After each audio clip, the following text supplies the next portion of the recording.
now tuned into the greatest. The Run with Manny Wilson podcast. The Run, the Manny Wilson podcast. The best sports podcast there is. Yes, sir. What's up, everybody? Welcome back to The Run with me, Manny Wilson, all the way from Detroit to Chicago to your speakers and headphones.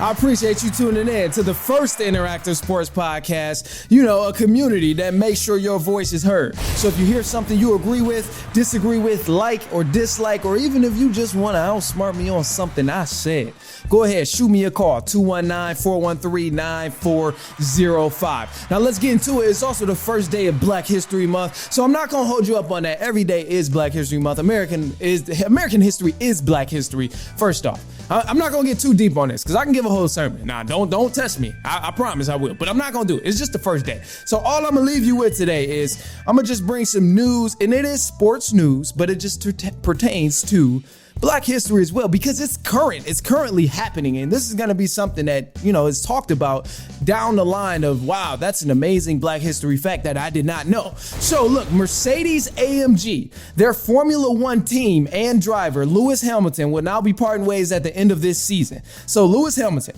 if you don't know, he's the first and only Black Formula One race car driver and one of the most successful F1 drivers to ever race. Now, Hamilton has won 7 world titles, tying the great Schumacher for the most world titles ever won. He has the most career wins in all of F1 drivers. He has the most pole positions by all F1 drivers. He has the most career points and laps led by any driver in Formula One. So this man has been a legend in the making already. He's been doing his things for time since 2007, just going absolutely crazy in Formula One. But despite the departure from Mercedes, the 7-time world champion Lewis Hamilton will now be joining the team at Ferrari in 2025. Wow. Crazy. So from one stone to another. So just to throw that out there. But it's great though, because a lot of people didn't even realize that there was, other race drivers out there, especially Formula One race car drivers out there that were Black outside of Bubba Wallace, I believe his name is. And he's not Formula One. He's NASCAR. Formula One is like the speedy small cars where it's like it's dangerous for a regular civilian to hop in those. But anyway, look, all right, we got some voicemail callers as well. But before we jump into the voicemail callers, I know you remember that ongoing conversation that I was talking about, right?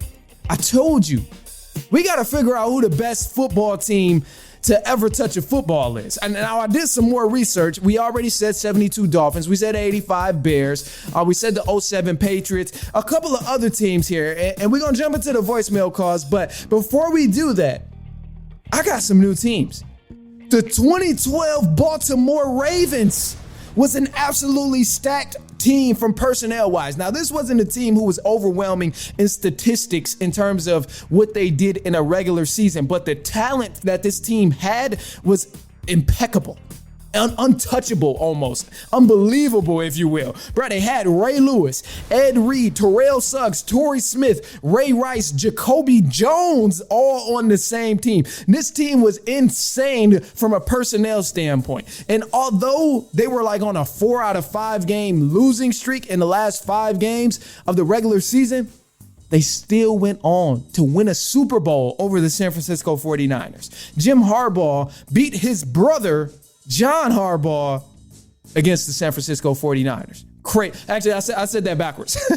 I said that backwards. John Harbaugh beat his brother, Jim Harbaugh, with the San Francisco 49ers. The Ravens ended up winning. So, that is a team that you have to consider in there. Let's hear your thoughts there. But another team, too, and I'm not going to keep you too much longer. I just want to throw a few more teams out there.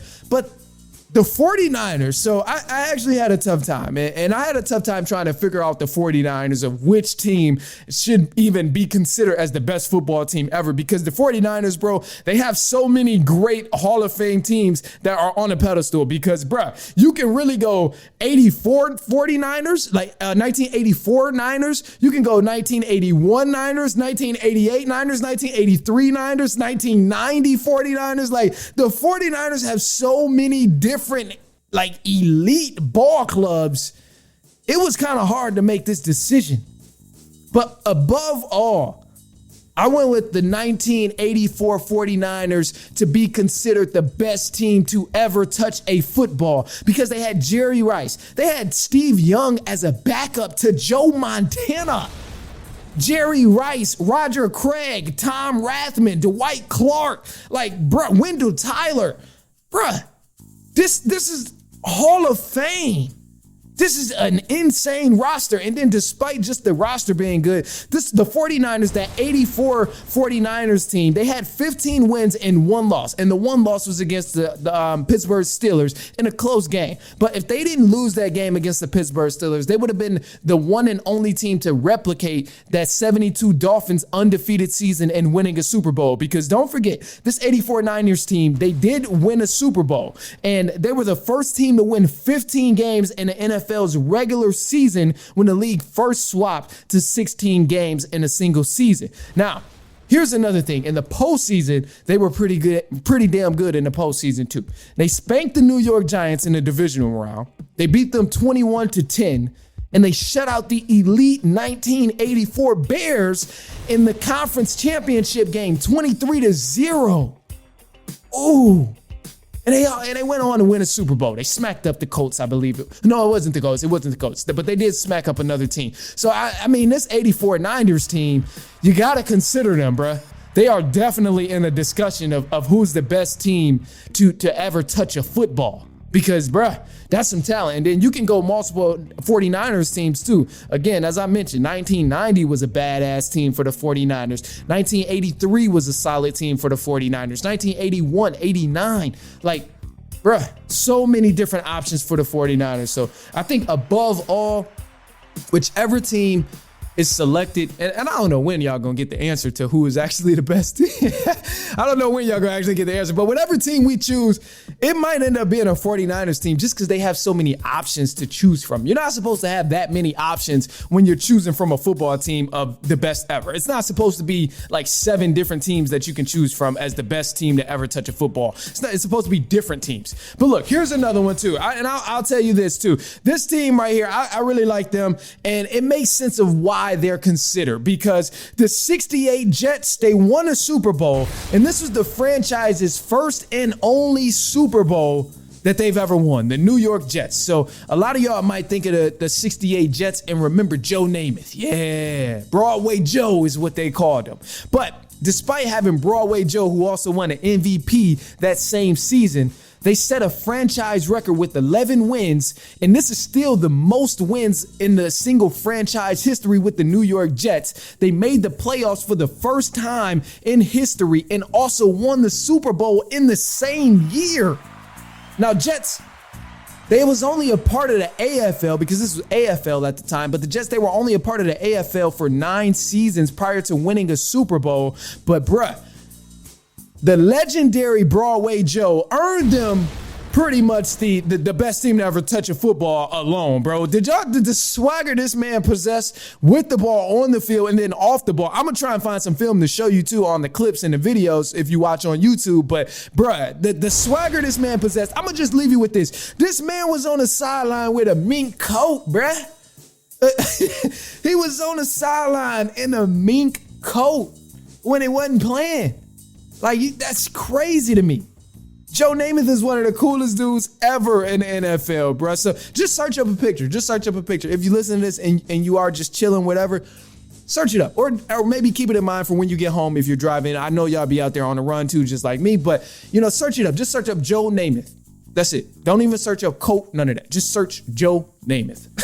And you're going to be like, damn, this dude was pretty cool back in the 60s. Like, he was a dope dude. But anyway, I'm more so most impressed, obviously, by Joe Namath and the swagger that he possessed. But this was the only championship in franchise history for the New York Jets. And they won a Super Bowl in their first ever postseason appearance. So to me, that's pretty damn good, bro. You got to consider that for something. The New York Jets, they've been trash ever since 50 plus years. They have not been back to the Super Bowl. They have not been that good ever since that 68 Jets team. So, I don't know. It's a little tough, but we got some more for next week. But anyway, if you have a team that you think is the best football team to ever touch a football, shoot me a call. 219-413-9405. And we're going to play your take back on our next episode. But in the meantime, we do have some voicemail callers. We're going to play a voicemail. Now, look, I want to give a disclaimer, actually. I'll wait. Actually, you know what? I'm going to wait. Let's just jump into the first voicemail call. I'll wait till after. Let's hear it. Let's see what he got to say. My name's Xavier. What's the deal? My take is,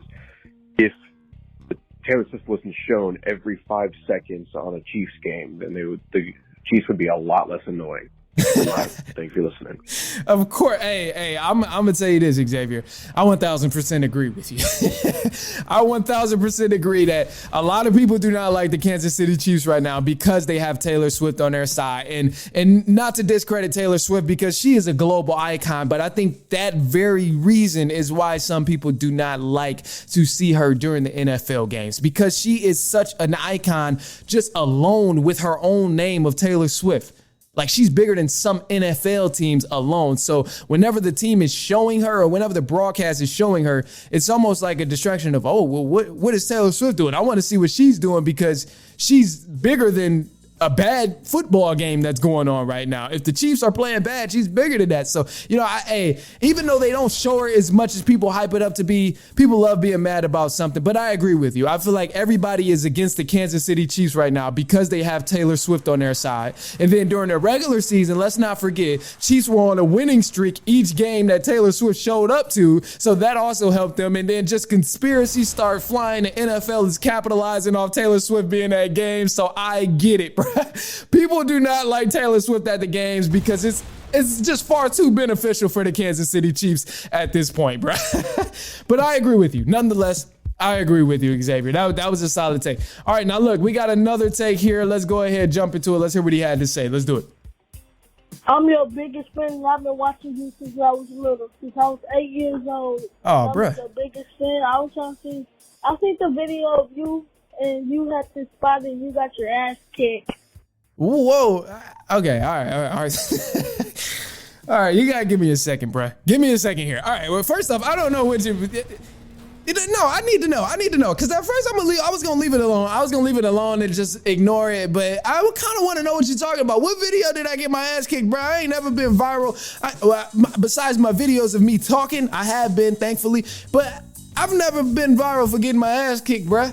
I'm curious of what video you were talking about. I need to see this because something done happened to me in a life that I'm not familiar with. Like, I need to see what you mean, bruh. Getting my ass kicked. First off, nah, to hell with all of that. First off, I ain't never got my ass kicked in any type of fight or anything, bruh. Nah, that's the first things first. Nah, I don't know where the hell that's coming from.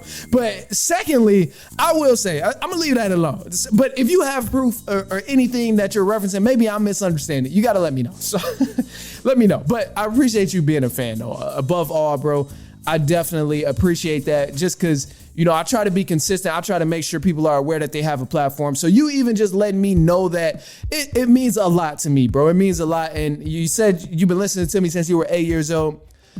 Maybe you're 13, maybe you're 14, whatever the case is. I don't know how old you are, but I had a child voice, so I don't want to predict your age up until damn near last year. I still got a kid voice, damn it. But anyway, I just appreciate that, bro. So salute to you for, letting me know and making me feel validated through all the hard work that I do. I appreciate that, bro. All right, we got one last caller. Let's hear what he got to say. Let's do it. Hey, bro, listen. Lamar Jackson even not run the fucking ball. Like, bro, my name is Taiwan, and Lamar Jackson did not run the ball. Like, bro, nigga need to run the ball next time. Okay, all right. You know what? So, look, all right, and look, don't take this personal, bro, because we just having fun on here. I just want to let you know, by the way. But I do have to let you know. First off, look, Lamar Jackson, I get he didn't run the ball as much as we wanted him to do. But look, let me tell you something right now, bro. Look, Lamar Jackson had a QB spy on him at certain points in the game. I talked about it last week, and I didn't necessarily clarify and I didn't explain all of this. But look, Lamar Jackson, we know he's the fastest. We know he's one of the best mobile quarterbacks in the league to ever touch a football. We know he's one of the best mobile quarterbacks that's in the game today. But that is not always the answer to run the ball. All right? That ain't the answer every single time. Because you have the ability, that don't mean that you should do that every single time. And then, damn it, The Kansas City Chiefs put a quarterback spy on him. So what the hell was he supposed to do? You tell me. You tell me, what the hell was that man supposed to do when you have a quarterback spy watching him, daring him to run so he can come up and tackle you for a loss? So look, I get it. I get the whole conversation, all right? Lamar Jackson should have ran the ball. But what is he supposed to do? Is that a good decision if he tries to run with a quarterback spy, somebody literally watching and waiting for him to run the ball? Hell no, that ain't no good idea. So why are we complaining that he's not running the ball? Because look, and then don't put the blame all on Lamar, because if anything, the Baltimore Ravens as a whole should have been running the ball. All right, I didn't see them run the ball enough as a whole, as a collective. I didn't see them run the ball. Yeah, it clearly wasn't really working at one point. But that's why you keep trying, because eventually the defense is going to expect you to start throwing the ball, and you got to try and run the ball at some point. So I definitely understand that. But in terms of Lamar running the ball, I don't want to hear it no more. No, it ain't all his fault. It was a collective effort of why the Ravens stunk it up. They folded, they choked. It's that plain and simple. And you got to give the Kansas City Chiefs credit, because they balled out. They locked up the Baltimore Ravens, and they had them boys choke like Eminem did the first time he battled an 8 Mile. It was not good. But we can't sit here and keep playing the blame game. At some point, y'all gonna have to give the Kansas City Chiefs some credit for what they did out there, bruh. They came prepared. They executed their game plan, and they executed on plays that they needed to win the game.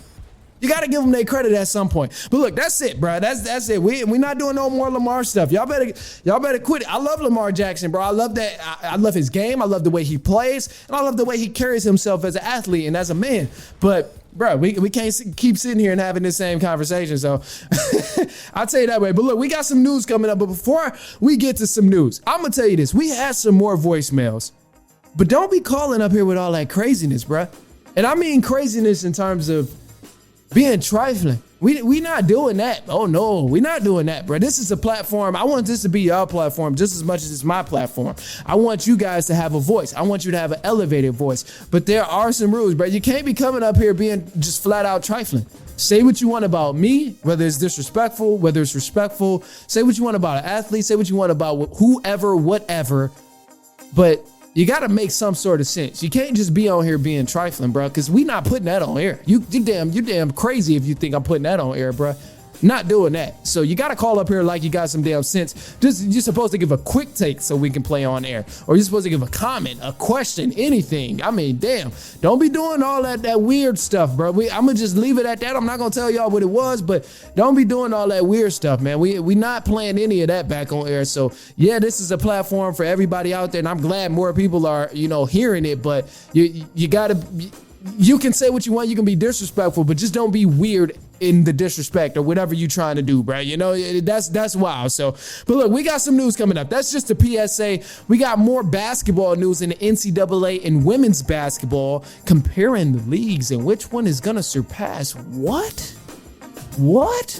Also, too, the NFL Pro Bowl is coming up in just a second, so we'll touch on that in just a second. But anyway, look, we got some news coming up. It's halftime. We're going to be right back. It's halftime. Let's do it.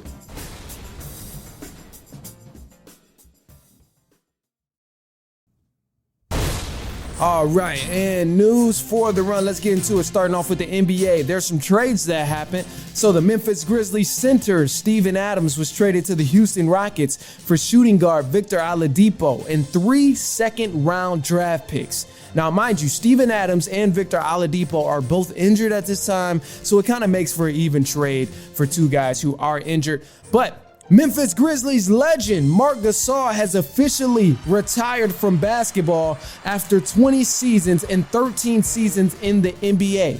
Now, the Memphis Grizzlies, they've announced that they plan to retire Marc Gasol's number 33 jersey. So kudos to him. That man definitely deserves that retirement with his jersey. Now, going to the NFL, the Detroit Lions offensive coordinator Ben Johnson will be returning to the Detroit Lions, which is great news for those Lions fans. Per multiple sources, It's said that Johnson informed the Seahawks and Commanders that he's staying in Detroit. Now, Johnson said he wants to take another shot at bringing the Lombardi Trophy back to Detroit. So kudos to him for his loyalty and staying true to his soil. Because, bro, he could have easily left and took more money or took advantage of another opportunity that came his way, because we all know that he's been doing a great job coaching up the Lions offense. Now, you have the Pro Bowl game coming up this upcoming Sunday here.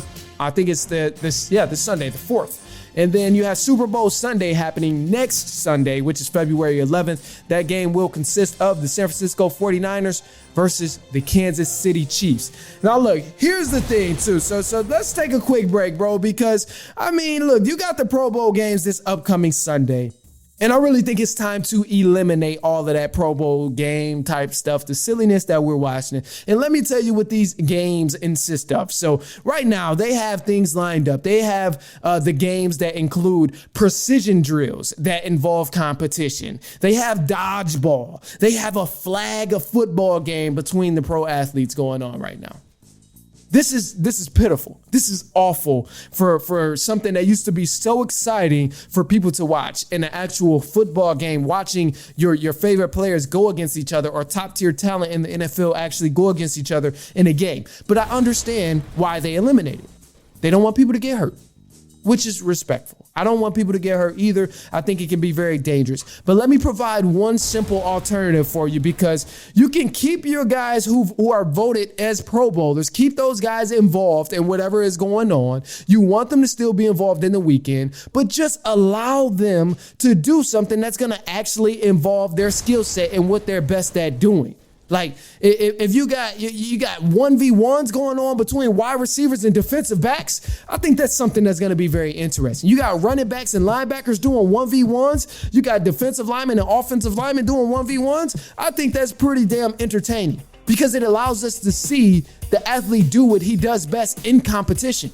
And then when you think about what's going to happen out there, nobody wants to get embarrassed. If I'm a defensive back and I got a receiver calling me out, I don't want to get embarrassed. I'm damn sure going to compete and show them I'm the best at what I do. Like, it can bring a lot more entertainment in what's going on in these Pro Bowl games. And it's also very much safe to the athletes who are participating in these Pro Bowl games. But like, it's not heavy contact or none of that. But ultimately, these Pro Bowl games should still give viewers football-based events that involve top-tier athletes competing at what they do best. We shouldn't be watching no damn dodgeball, bro. That ain't got nothing to do with football. Like, that's just insane to me. And that's just like kind of a random thought. But ultimately, bro, I don't know. I hopefully it changes. I don't think it will, but I think the NFL is still scrambling to do something right now. And one of the things, too, that Twitter proposed, I think this is a great alternative, bro, because this brought kind of a lot of hype.